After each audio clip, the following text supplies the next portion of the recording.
오늘 본문의 말씀은 출애굽기 4장에 나오는 말씀인데, 이 말씀은 모세라는 인물이 하나님에게 소명을 받는 장면을 다루고 있는 말씀입니다. 우리가 모세라고 하면 대부분 사람들이 이스라엘을 이끌었던 위대한 지도자로서 그렇게 인식하고 있고 그렇게 기억을 하지만, 오늘 본문의 말씀에 등장하는 이 모세는 굉장히 한 인간으로서의 나약한 모습을 보여주고 있는 모세입니다. 오늘 우리는 이 모세의 이야기를 통해서 하나님이 하나님이시라는 사실과 우리의 소명은 바로 거기서부터 시작된다라는 그것을 살펴보고자 합니다. 우리 옆 사람과 잠깐 인사하겠습니다. 하나님이 하나님 되십니다.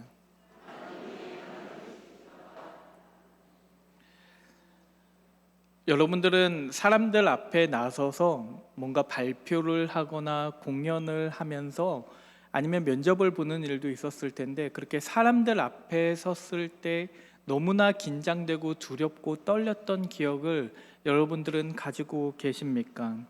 아마 학창 시절에 그런 것을 겪었을 수도 있고, 나이가 들어서 이제 교회에서 앞에 나와서 뭐 대표 기도를 한다던가 뭔가를 남들 앞에 나서서 앞에서 뭔가를 할 때 그렇게 긴장되는 경험들을 아마 한 번쯤은 다 가지고 계실 겁니다.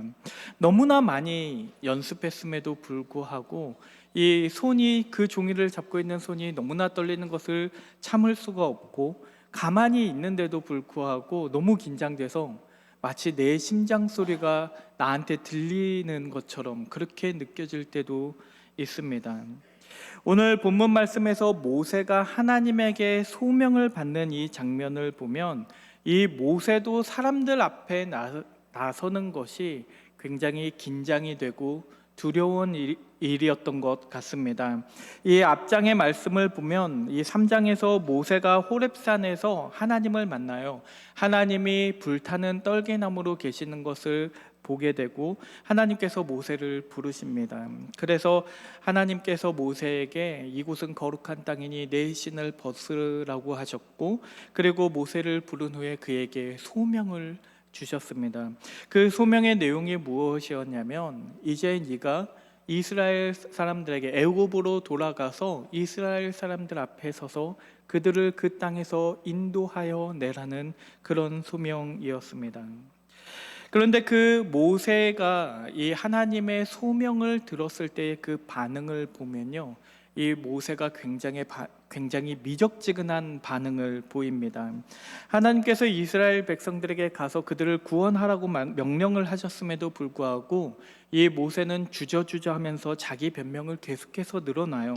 모세가 뭐라고 말을 하냐면, 제가 이스라엘 백성들에게 가면 내가 누구라고 소개를 해야겠습니까? 내가 누구이기에 내가 그들에게 갔다고 얘기를 하겠습니까? 또 나를 보낸 사람은 누구라고, 나를 보낸 하나님이 어떤 하나님이냐고 내가 이야기를 해야 합니까? 라고 그렇게 묻습니다. 그러자 하나님께서 그에게 말씀하시기를, 나는 스스로 있는 자이니라. 너무 유명한 말씀이죠. 나는 스스로 있는 자이니라. 나는 너희 조상의 하나님 여호와 곧 아브라함의 하나님, 이삭의 하나님, 야곱의 하나님이라고 그렇게 대답을 하십니다. 그런데 모세가 그 대답을 들었음에도 불구하고 이스라엘 백성들에게 가지를 않습니다. 그리고 하나님에게 뭐라고 말을 하냐면, 아마 제가 가도요, 하나님, 사람들이 저를 믿지 않을 겁니다. 내가 하나님을 만났다는 그 사실을 누가 믿겠습니까? 내가 누구라고 사람들이 내 말을 믿어주겠습니까? 라고 그렇게 말합니다. 그러자 하나님께서 모세에게 세 가지 징표를 주세요. 첫 번째 징표는 네가 가지고 있던 지팡이를 땅에 던지라고 했더니 그것이 뱀으로 변했고, 그 뱀을 다시 잡으니 다시 지팡이로 변하는 그런 징표였고, 두 번째 징표는 너의 손을 품 안에 넣어라 그랬더니 넣었다 뺐더니 멀쩡했던 손이 나병에 걸립니다. 그리고 다시 한번 넣으라고 했더니 그 나병이 나아서 원래대로 회복된 것을 보여줘요. 그리고 마지막 세 번째 징표는 뭐냐면, 나일강에 물을 떠다가 그 물을 땅에다 부으면 그것이 피로 변하게 될 것이다 라고 그렇게 말씀을 하십니다. 그런데 그럼에도 불구하고, 그 징표를 다 보여주셨음에도 불구하고 그 앞에서 불타는 떨기나무로서 하나님의 그 모습을 보여줬고 그 징표들을 다 보여줬음에도 불구하고 모세가 하나님의 소명을 거절하면서 했던 말씀이 오늘 우리가 함께 읽었던 본문의 말씀입니다. 출애굽기 4장 10절에서 12절 말씀인데 우리 아까 읽었지만 한 번 더 한 목소리로 읽어보도록 하겠습니다. 시작. 모세가 여호와께 이르되 나는 본래 말을 잘하지 못하는 자니이다. 주께서 주의 종에게 명령하신 후에도 역시 그러하니 나는 입이 뻣뻣하고 혀가 둔한 자니이다. 여호와께서 그에게 이르시되 누가 사람의 입을 지었느냐? 누가 말 못하는 자나 못 듣는 자나 눈 밝은 자나 맹인이 되게 하였느냐? 나 여호와가 아니냐? 이제 가라. 내가 내 입과 함께 있어서 할 말을 가르치리라. 아멘. 그러니까 모세가 뭐라고 말을 하냐면요, 하나님, 저는 말을 잘 못해요. 아무리 하나님께서 저한테 명령을 하셔도 제가 갑자기 말을 잘하게 되는 것은 아니지 않습니까? 그렇게 말합니다. 원래 이 모세는 말을 되게 잘하는 사람이에요. 이 나중에 사도행전의 기록을 보면 모세는 이 지혜와 말에 능통하였다라고 그렇게 기록이 되어 있습니다. 그런데 모세가 얼마나 가기 싫었으면 이 하나님에게 나는 말을 잘 못합니다. 하나님이 나한테 소명을 주신다고 해서 내가 갑자기 말을 잘하게 되는 것은 아니지 않습니까? 나는 그 소명에 적합하지 않습니다 라고 그렇게 대답을 합니다. 그러자 하나님께서 누가 너의 입을 지었느냐? 누가 사람들의 귀를 지었느냐? 내가 그 모든 것들을 창조하였고 내가 그 모든 것을 다스리고 있는데 네가 무엇을 걱정하느냐? 내가 너와 함께 있는데 너가 무엇을 걱정하느냐? 이제 가라. 이제 그만 좀 가. 내가 너랑 함께 있을게 라고 그렇게 말씀을 하십니다. 그런데 그럼에도 불구하고 모세가 뭐라고 말을 하냐면요, 13절의 말씀을 보면 모세가 이르되 오 주여 보낼 만한 자를 보내소서라고 말합니다. 그러니까 또 거절을 해요. 하나님, 난 못 갑니다. 하나님께서 소명을 주시려면 그 소명에 합당한 자를 보내야지 왜 저를 보내려고 하십니까? 오 주여 보낼 만한 자를 보내소서, 그렇게 말을 합니다.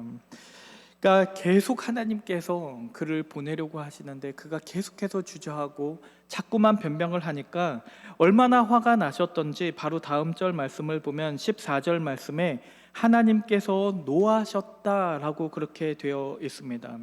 얼마나 답답하고 화가 나셨으면, 계속해서 거절을 하니까 얼마나 화가 나셨던지 분노하셨다라고 그렇게 명시적으로 기록되어 있습니다. 여러분들은 이 모세의 모습을 보면 하나님께서 그를 거룩한 땅으로 부르시고 자기의 모습을 보여주시고 3번이나 징표를 주시면서까지 그렇게 그에게 소명을 주시는데 5번이나, 이 성경을 읽어보면 5번이나 주저주저하고 변명되고 있는 그 모세의 모습을 보면 여러분들은 어떤 생각이 드십니까? 좀 답답하다는 생각이 들지 않으십니까? 모세가 소심할 수도 있어요. 소심한 성격이어서 사람들 앞에 나서는 것을 좋아하지 않을 수도 있고, 또 막중한 책임을 지고 사람들에게 나아간다는 것이 두려울 수도 있을 겁니다. 그런데 아무리 그렇다고 해도 하나님께서 이렇게까지 말씀을 하시는데 하나님의 그 명령을 어겨가면서까지 이스라엘 백성에게 나가지 않으려고 하는 그 모세의 모습을 보면 우리는 잘 이해가 되지가 않습니다.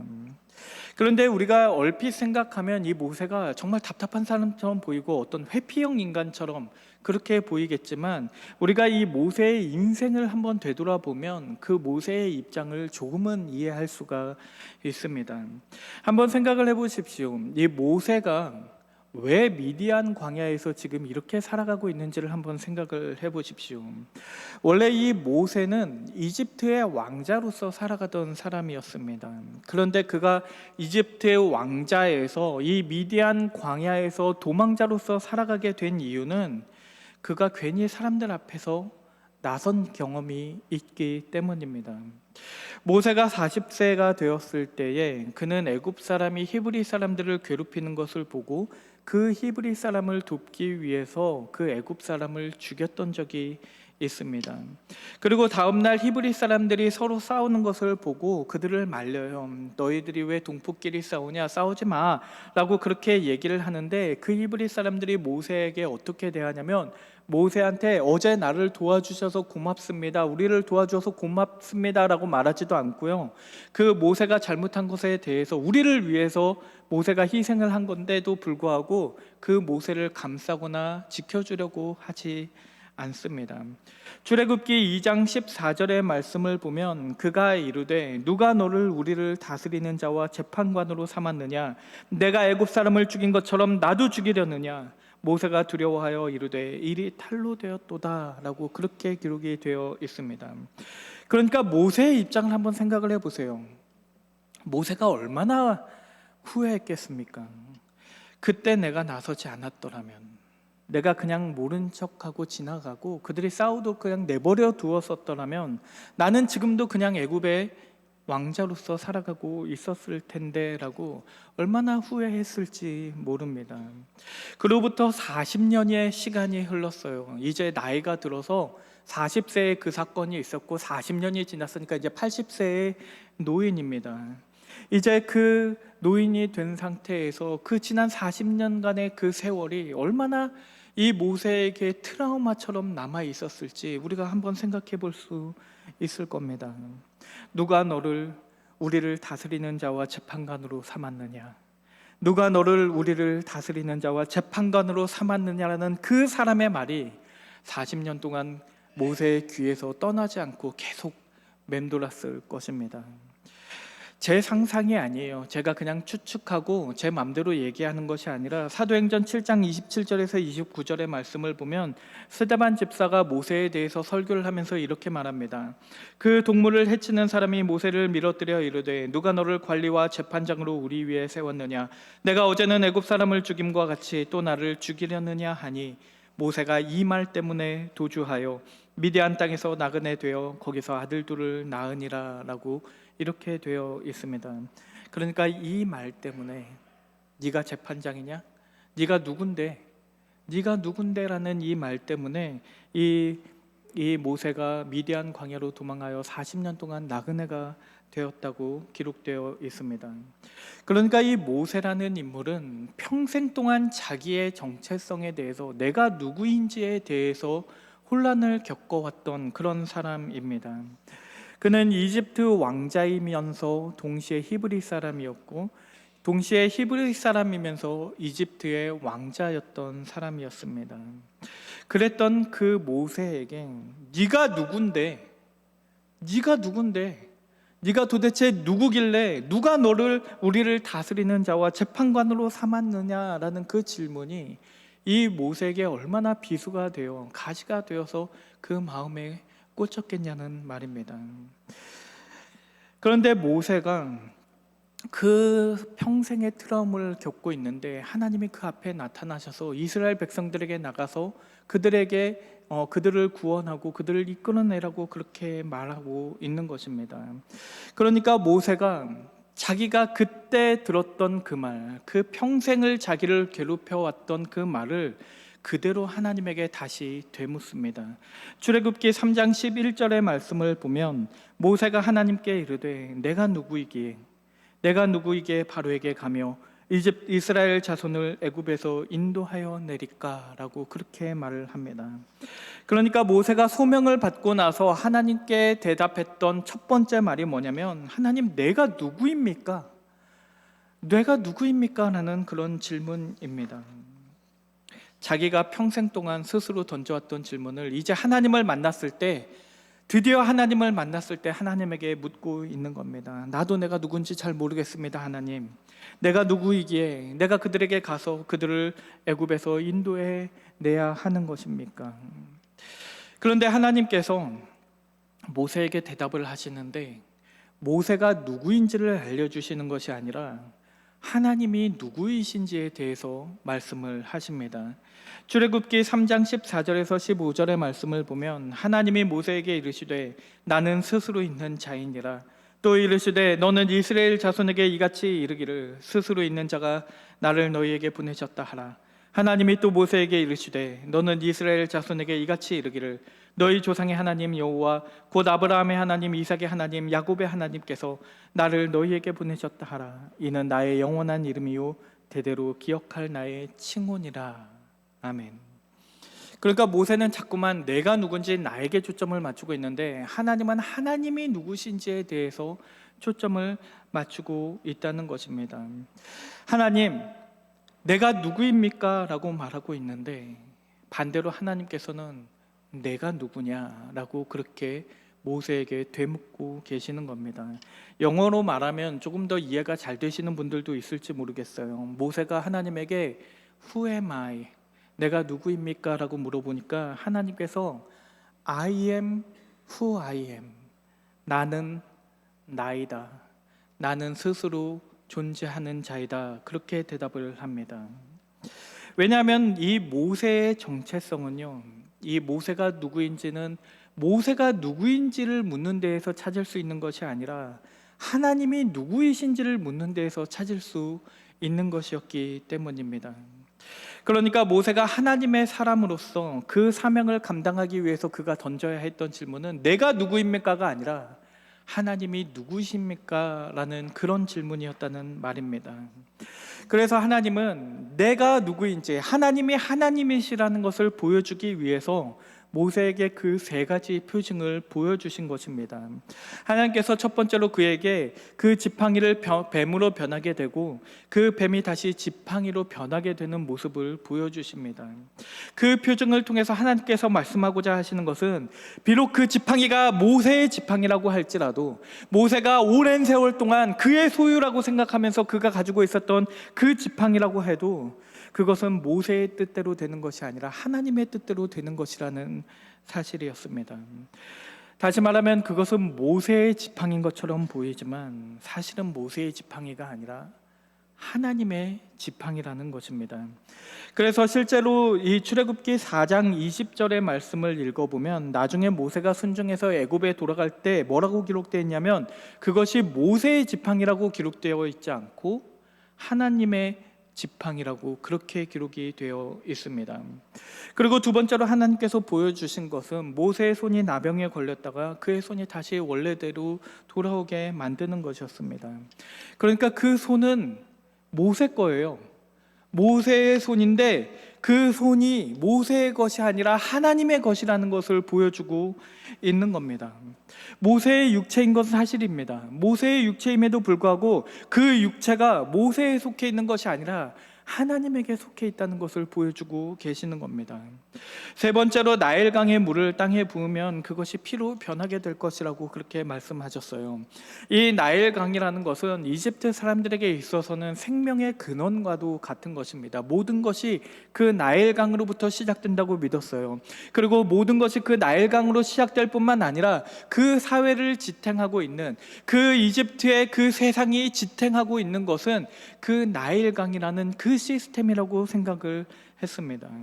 그런데 하나님께서는 그 나일강조차도 그 나일강이 그 이집트를 지탱하고 있는 것이 아니라 하나님의 다스림이 그 모든 것들을 다 지탱하고 있다는 것을 보여주고 계시는 겁니다.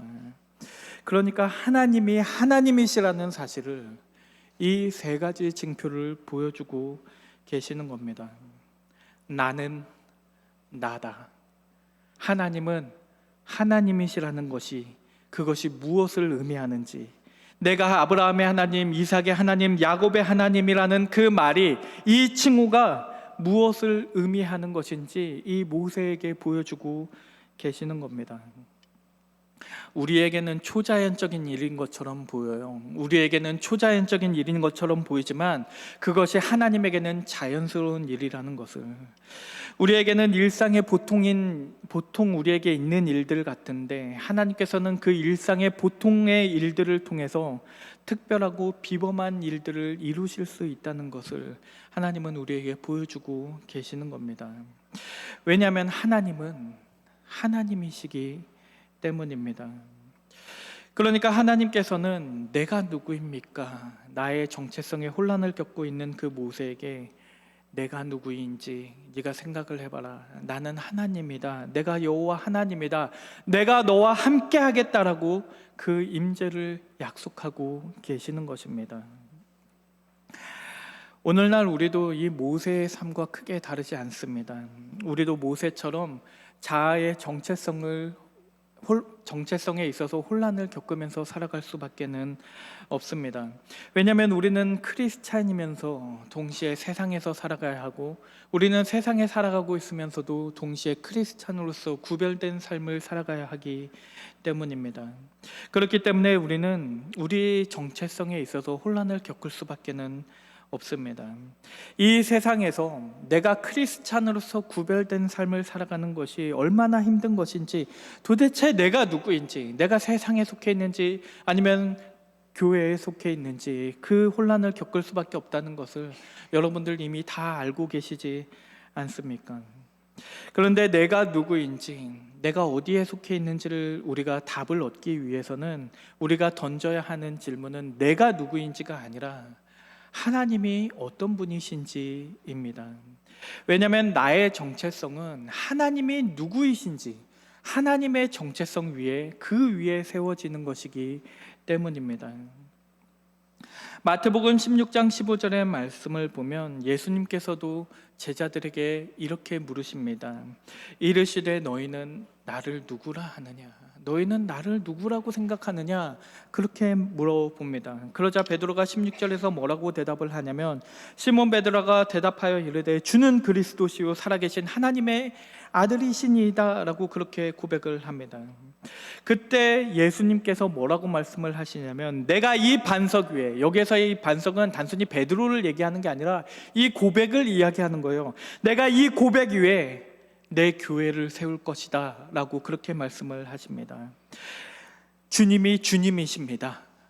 주님이 주님이십니다. 주님이 그리스도시요 살아계신 하나님의 아들입니다라는 그 고백 위에 내가 교회를 세울 것이고, 그 교회에게 내가 사명을 줄 것이라고 말씀하고 계시는 것입니다. 그러니까 이 사명에 앞서야 하는 것은 주님이 주님이시라는, 하나님이 하나님이시라는 그 고백입니다. 마치 모세가 자기 정체성을 깨닫기 위해서는 하나님이 하나님이시라는 사실을 먼저 깨달아야만 했던 것처럼, 교회가 교회라는 정체성을 깨닫기 위해서는 먼저 주님이 주님이시라는 사실을 깨달아야만 합니다.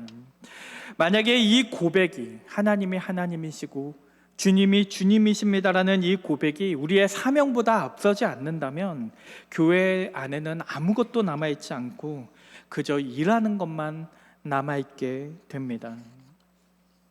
교회 공동체라는 것은 하나님이 나의 하나님이십니다, 주님이 나의 주님 되십니다라는 것을 믿고 그 고백이 나의 동기가 되어서 그 봉사와 그 헌신의 삶을 살아가야 하는데, 다른 사람의 눈치가 보여서 그래서 일하게 되고, 내 죄책감이나 내 불안이 동기가 되어서 일하게 되고 봉사하게 된다는 말입니다. 우리가 매주 읽고 있는, 예배가 끝날 때 마지막 부분의 마지막 순서에서 우리가 읽는 이 마태복음 28장 18절에서 20절 말씀을 우리가 한번 생각을 해보십시오. 예수님께서 여기에서 우리에게 뭐라고 말씀하시냐면, 너희가 나의 제자이니까, 너희가 내 제자니까, 그러니까 너희가 가서 내가 명령한 것들을 다 지키게 하라, 너희의 사명을 완수해라, 그렇게 말씀을 하지 않으십니다. 왜냐하면 그보다 먼저 선행돼야 하는 것이 있기 때문이에요. 예수 그리스도에게 모든 권세가 있으니, 예수 그리스도에게 모든 주권이 있으니, 그러므로 너희가 가서 너에게 주어진 사명을 다 완수하라고 그렇게 말씀을 하십니다. 하나님이 하나님이시기 때문에, 주님이 주님 되시기 때문에, 그렇기 때문에 너희는 거기에서 너희의 정체성을 찾고 그 정체성으로 말미암아 너희가 그 사명을 감당하라고 말씀하고 계시는 것입니다. 다시 말하면 내가 세상과 구별되어 있어야 하고, 내가 세상에 저항하고 그들에게 복음을 전하고 나에게 맡겨진 사명을 다 감당해야 하겠지만, 내가 그 사명을 감당하는 이유는 내가 특별한 사람이어서가 아니라 하나님이 하나님이심을 믿고 주님이 나의 주님이심을 믿기 때문입니다. 하나님이 하나님이심을 믿고 주님이 주님이심을 믿는 그것이야말로 나를 세상과 구별되는 나의 정체성을 갖게 만들어주는 것이라는 말입니다. 교회가 세상에 매몰되어서 세상과 구별되지 못하는 이유는 교회가 자기의 정체성을 잃어버렸기 때문이 아니라 하나님이 누구이신지를 잊어버렸기 때문입니다. 우리에게 사명은 굉장히 중요한 겁니다. 그걸 누가 모르겠습니까? 교회가 세상에서 정의와 공의를 바르게 세우는 것도 중요하고 우리에게 맡겨진 사명을 감당하는 것 당연히 중요합니다. 우리가 세상에서 도덕적으로 바르게 살아가는 것 중요하고 세상 가운데 나아가서 빛과 소금으로서 살아가는 것 너무나 중요한 일입니다. 그러나 교회가 이렇게 해야 돼, 교회는 이래야 돼, 세상 안에서 교회의 역할은 이런 것이야, 아니야, 교회의 역할은 그런 게 아니라 저렇게 해야 되는 거야, 이런 것들을 말하다가 보면 하나님의 임재를, 하나님이 누구이신지를 우리가 잊어버릴 수 있다는 것입니다. 하나님이 누구이신지를 잃어버리게 되고 우리가 그냥 사명만 기억하게 되면 거기에는 더 이상 교회의 모습은 남아있지 않고 그냥 일하는 것만 남아있게 됩니다. 물론 우리에게는 세상에 나아가야 하고 세상에 복음을 전해야 하는 사명이 있습니다. 우리 저기를 한번 보세요. 우리 교회에서도 전교인의 제자와 교사와 사역자와 선교사와를 모토로 삼고 그것을 꿈꾸고 있지 않습니까? 그런데 저 모든 사명에 앞서서 우리가 기억해야 하는 것이 있다면 하나님이 누구이신지를 깨달아야 한다는 사실입니다. 하나님은 모든 것을 다스리고 계시고 그 하나님께서 우리와 함께 하고 계십니다. 지팡이는 모세의 소유인 것처럼 보였지만 그것은 하나님의 것이었고 모세의 손은 모세의 육체에 속한 것처럼 보였지만 그것 역시 하나님에게 속한 것이었습니다. 이 세상을 보면 이 세상을 지탱하고 있는 그 모든 시스템 같은 것들은 다 이 세상의 것인 것처럼 보이지만 사실 그것은 세상에 속한 것이 아니라 하나님의 통치와 다스림 아래에 있는 것입니다. 그렇기 때문에 우리가 이 세상을 살아가면서 필요한 것은 자기 확신이 아닙니다. 우리에게 필요한 것은 자기 확신이 아니라 하나님께서 우리와 함께 하신다는 하나님의 임재에 대한 확신입니다. 모세는 그렇게 말해요. 우리도 하나님에게 맨날 그렇게 말합니다. 하나님, 나는 못합니다. 하나님, 저는 능력이 없어요. 나는 그 사명에 합당한 자가 아닙니다 라고 그렇게 말하지만 오늘 본문 4장의 마지막 말씀을 보면 이 출애굽기 4장 31절 말씀에 보면 백성이 믿으며 여호와께서 이스라엘 백성 자손을 찾으시고 그들의 고난을 살피셨다 함을 듣고 머리 숙여 경배하였다라고 그렇게 기록되어 있습니다.